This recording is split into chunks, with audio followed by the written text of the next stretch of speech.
I came here for you. Halo guys, gimana nih kabar kalian? Semoga saldo ATM kalian cukup sampai akhir bulan ya. Karena pada kesempatan kali ini, Satu Detik akan menceritakan film yang berjudul The Protege 2021. Gimana sih jadinya kalau wanita Chaem menjadi seorang pembunuh bayaran? Film ini menceritakan tentang pembalasan dendam seorang pembunuh bayaran Chaem kepada seseorang yang telah membunuh ayah angkatnya. Tentunya, film ini akan mengandung jedar-jedor guys. Oke lah, daripada kalian push rank tusun terus, mending kita langsung ke filmnya.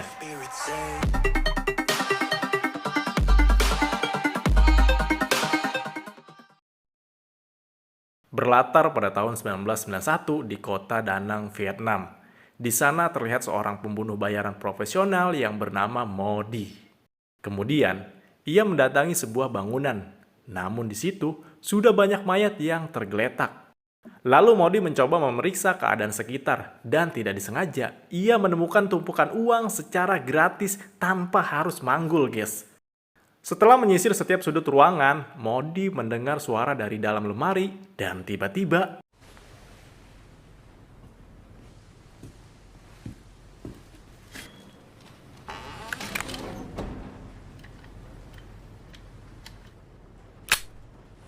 ya, dia menemukan seorang bocil yang sedang bersembunyi di dalam lemari sambil memegang senjata.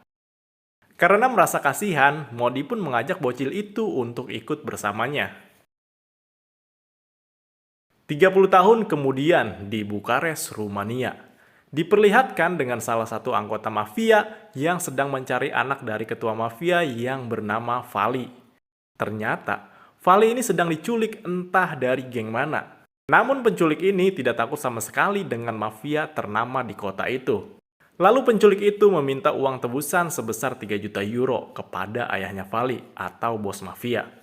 Kemudian salah satu penculik itu bertemu dengan anak buah mafia untuk mengantarkannya mengambil uang tebusan yang sudah disiapkan di rumah bos mafia tersebut.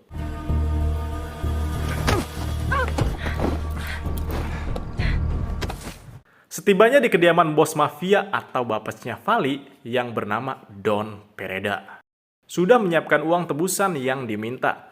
Tapi saat transaksi itu dilakukan, si penculik itu berkata bahwa kedatangannya kemari bukan untuk uang, melainkan kedatangannya kemari sebagai pencabut nyawa. Dan tiba-tiba Came here for you.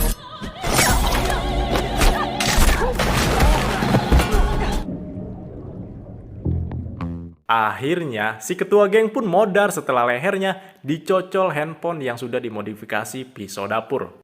Ternyata, penculikan itu hanyalah sebuah umpan agar dia bisa membunuh Don, sang ketua mafia. Setelah membunuh bos mafia dan beberapa penjaga di sana, dengan santuйnya wanita itu keluar tanpa kesulitan sedikit pun, dengan dibantu oleh seorang sniper dari kejauhan.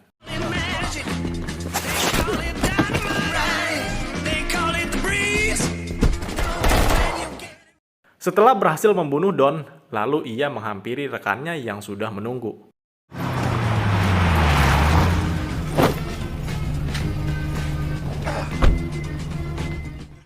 Oh, ternyata orang yang menculik Vali adalah Modi dan Anna, bocil yang di awal film tadi yang sudah tumbuh dewasa dan menjadi seorang pembunuh bayaran juga bersama Modi. Karena misinya untuk membunuh Don, si ketua mafia, selesai, mereka pun mendapatkan transferan sebesar 7 juta euro dari seorang yang menyewanya. Padahal, jika ingin, bisa saja mereka berdua mendapatkan total 10 juta euro jika Anna mengambil uang tebusan tersebut. Namun karena Anna tidak serakah seperti para... Setelah menyelesaikan pekerjaannya di Rumania, kini Anna kembali ke London untuk menjalani aktivitasnya. Anna sendiri memiliki sebuah toko koleksi buku langka. She gets really mean when you're away. Sampai di suatu hari, Anna memberikan kejutan di hari ulang tahunnya Modi, yang sudah dianggap seperti ayahnya sendiri. Rupanya, Anna memberikan sebuah kado berupa gitar tua langka yang hanya ada 20 gitar di dunia. Dan hal itu merupakan hadiah yang spesial untuk Modi. Sebagai ucapan terima kasihnya, Modi memberikan surat pelunasan toko buku yang selama ini Anna sewa. Kini toko itu sudah resmi menjadi milik Anna. Kemudian, Modi meminta Anna untuk menemukan seseorang yang bernama Lucas Hayes. Yang sedari tahun 1998 sampai sekarang Modi belum bisa menemukannya. Karena kini Modi sudah tua dan tidak sesat dulu, Modi meminta Anna untuk menemukan Lucas Hayes. Keesokan harinya, Anna menemui temannya yang bernama Benny. Anna meminta Benny untuk melacak orang yang bernama Lucas Hayes. Dengan keahlian yang Benny miliki, tentu tidak sulit untuk melacak orang yang Anna cari. Kemudian, di toko bukunya Anna kedatangan seorang pembeli yang bernama Michael. Di sana Michael sedang mencari buku tua edisi pertama yang dibuat menggunakan mesin ketik. Anna menjelaskan bahwa toko bukunya hanya menjual edisi terbitan 90-an saja. Jadi buku yang Michael cari tidak ada di tokonya. Lalu Michael memberikan kartu namanya untuk berjaga-jaga jika Anna menemukan buku tersebut.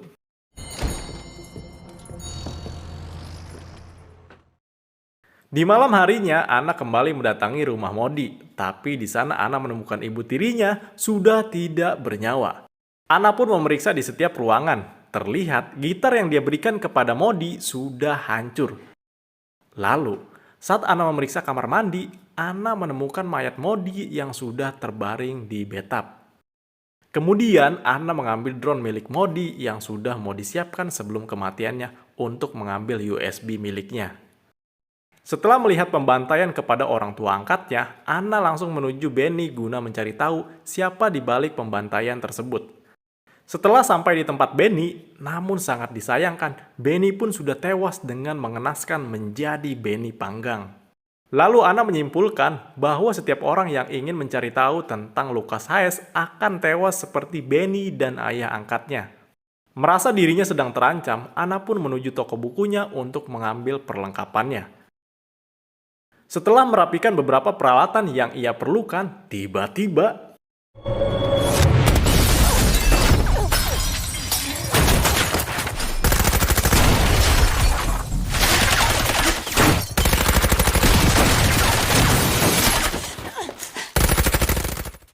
setelah dihujani banyaknya peluru, si pemburu ingin memastikan bahwa Anna sudah benar-benar tewas. Dengan percaya diri yang tinggi kalau Anna sudah tewas, namun ternyata Anna masih hidup dan berhasil membunuh mereka semua.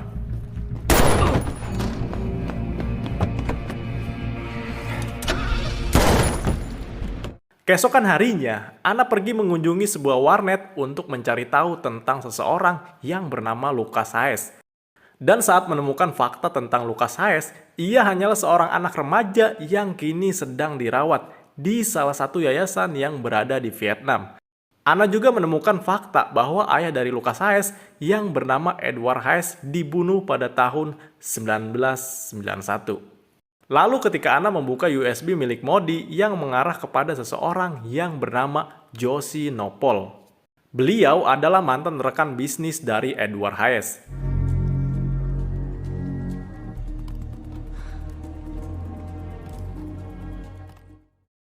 Demi mencari tahu siapa orang yang sudah membunuh Benny dan orang tua angkatnya, Anna memutuskan untuk pergi ke Vietnam di mana tempat Lucas Hayes berada. Setibanya di Vietnam, di sana Anna bertemu dengan teman lamanya yang bernama Billy. Anna pun meminta bantuan kepada Billy untuk mencari orang yang bernama Josie. Tidak butuh waktu lama, pada malam harinya, Billy yang seorang ketua geng motor membegal Josie di perjalanan. Albert, qu'est-ce qui se passe?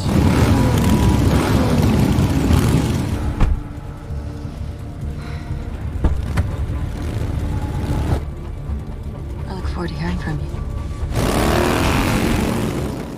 Setelah bertemu dengan Josie, Anna memberikan nomor teleponnya untuk mencari tahu tentang Edward Hayes, mantan rekan bisnisnya. Lalu sebelum pertemuan selanjutnya dengan Josie guna mencari tahu tentang Edward Hayes, Anna mengirim sebuah paket yaitu rokok lisong kepada Josie sebagai hadiah. Setelah paket yang Anna kirim sudah sampai, Anna pun mendatangi markas Josie seorang diri. Dan terlihat begitu ketat penjagaan di sana untuk memastikan bahwa Anna tidak membawa senjata. Setelah melewati pemeriksaan, lalu Anna bertemu dengan Josie dan ditemani oleh pengacara pribadinya yang bernama Duguel. Lalu, ketika Josie akan menceritakan tentang Edward Hayes, tiba-tiba My concern.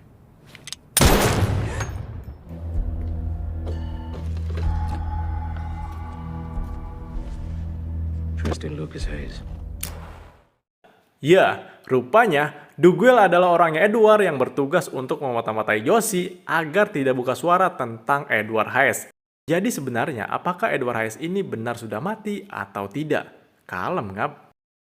Anna pun baru menyadari bahwa dirinya sedang dijebak oleh orang-orang yang tidak ingin informasi tentang Edward Hayes sampai bocor. Dengan paketan lisong yang berhasil ia kirim, Anna pun tidak tinggal diam. Ya, diam-diam Anna telah menyiapkan pisau di dalam lisong itu dan berhasil lolos dari Duguel.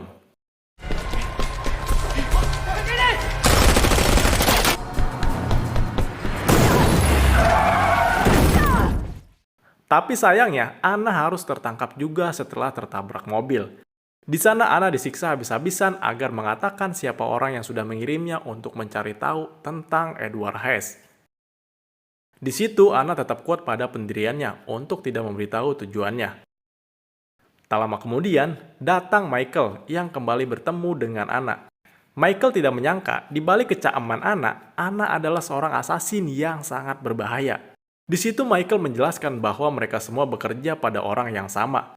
Tapi tentang pembantaian teman dan orang tua angkatnya itu, Michael tidak terlibat sedikit pun. Michael pun mengetahui bahwa Anna akan membalas dendam atas kematian ayah angkat dan temannya.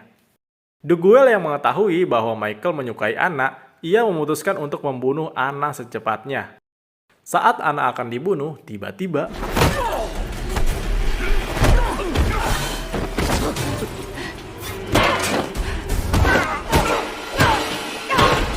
ya, Anna berhasil meng-comeback mereka semua.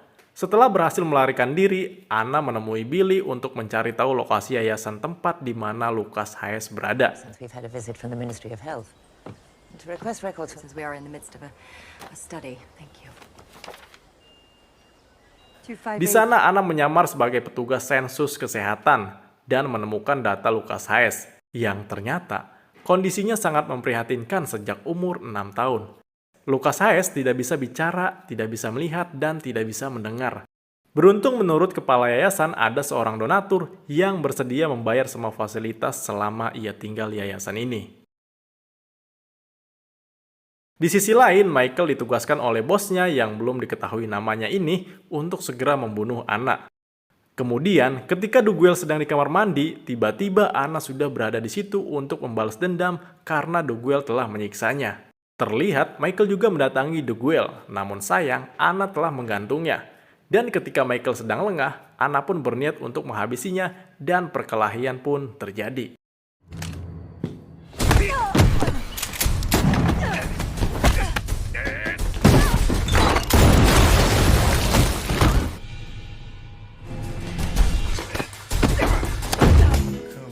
Karena Michael menyukai Anna, ia pun mengajak Anna untuk melanjutkan perkelahiannya di atas kasur. Anna yang sudah nyut-nyutan pun jelas saja tidak bisa menolak. Dahlah. Kemudian Anna yang sudah diisi energi oleh Michael pun pergi pulang untuk mandi junub. Namun saat di perjalanan tiba-tiba ada yang menembaknya. Oh my god! Baru saja merasakan enak-enak, dibalas dengan peluru yang lebih tajam dari punya Michael. Ternyata orang yang menembaknya anak buah Duguel. Ketika Anna akan dieksekusi, tiba-tiba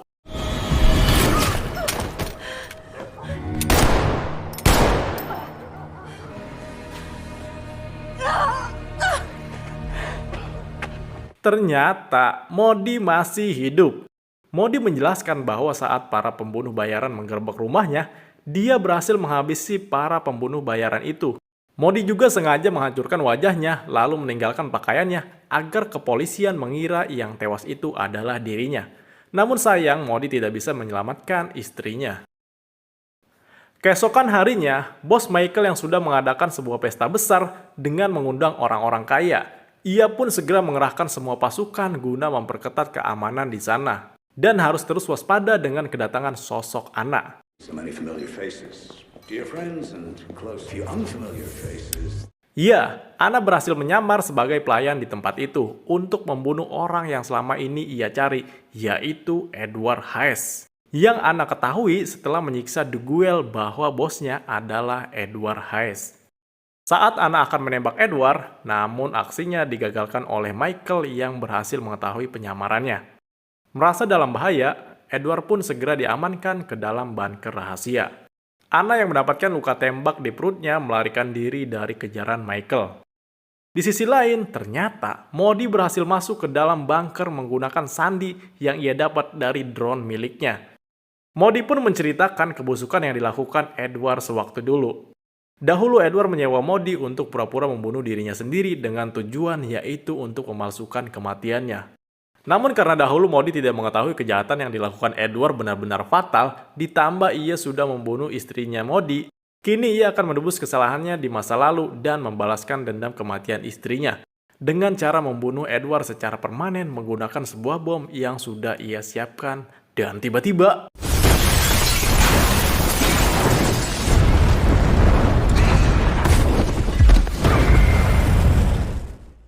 karena ledakan itu, Anna pun berhasil lolos dari Michael. Entah apa yang merasuki Anna, setelah lolos dari Michael, malah memberitahu lokasinya sendiri. Rupanya Anna pergi menuju tempat di mana dulu semua anggota keluarganya dibantai oleh kawanan perampok, dan hanya menyisakan dirinya saja. Terungkap asal-usul Anna menjadi seorang asasin adalah ketika salah satu perampok merakit sebuah pistol di hadapannya, dan Anna memperhatikan hal itu. Namun ketika si perampok akan berbuat tak senonoh kepada anak kecil, pistol yang tadi tiba-tiba menghilang dan sudah terakit rapi di tangan Anna. Tanpa ragu, Anna membantai semua para perampok itu tanpa sisa. Setelah membantai semuanya, datanglah Modi yang sudah dianggap orang tuanya sendiri oleh Anna sampai sekarang ini. Tak lama, Michael pun muncul dan mereka berdua saling mengarahkan pistol untuk saling menembak. Tiba-tiba,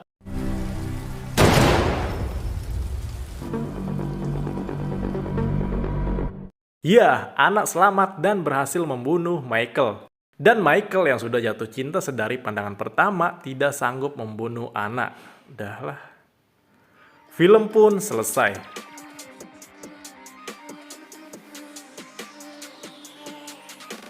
Gimana nih filmnya? Seru kan?